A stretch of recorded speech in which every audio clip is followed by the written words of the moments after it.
A dark cloud continues to hover above the residence of Francis Onebe in Munyonyo after his wife Immaculate Onebe went missing on the 6th of January 2021. With what seems like a breakthrough after 9 months, police on Thursday conducted a search and discovered the body of a woman. Although the husband had been insisting that the wife had been abducted. This body had a binding wire tied around its neck, and then part of the wire was tying a bag. When these objects were all conveyed to the mortuary, they were untied.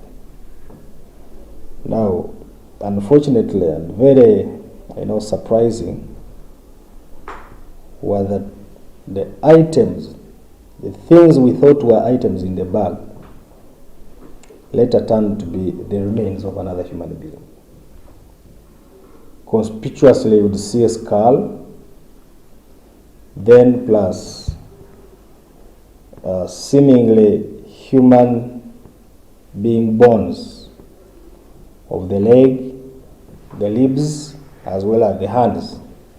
According to the CIID spokesperson, a postmortem report on the body, which had not fully decomposed, has already been completed to establish the cause of death.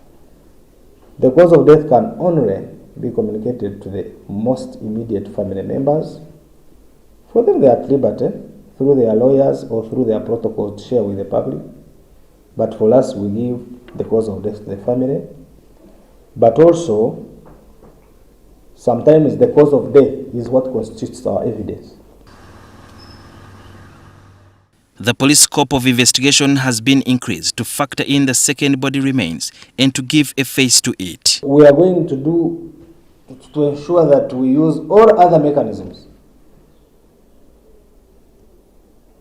to establish whether there are more than 2 dead bodies in the vicinity. It may not be in the septic tank, it may be somewhere else. And it's incumbent upon us to establish that.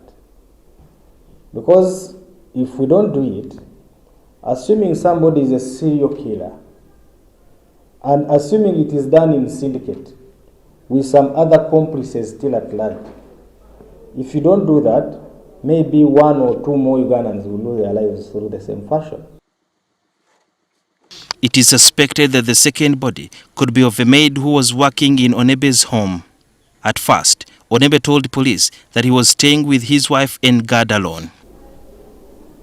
This maid, according to the available people, Francis himself, indicates that it's only his wife, Immaculate, that knew where she was coming from.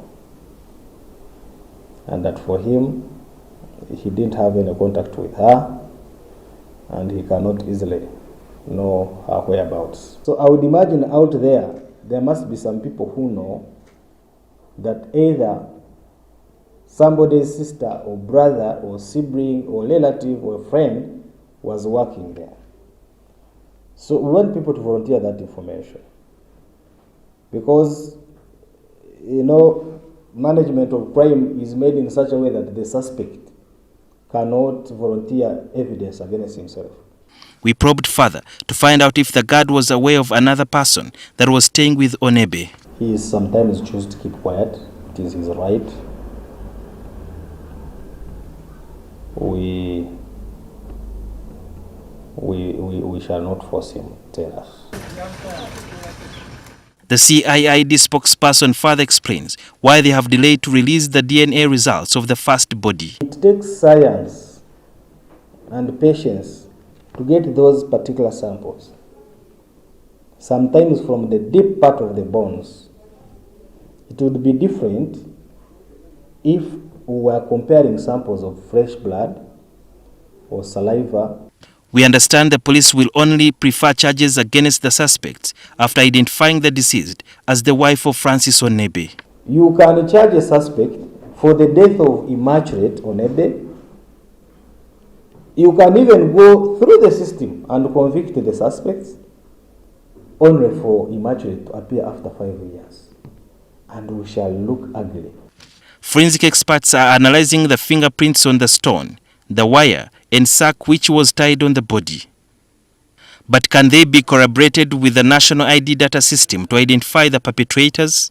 We don't have a fingerprint bank.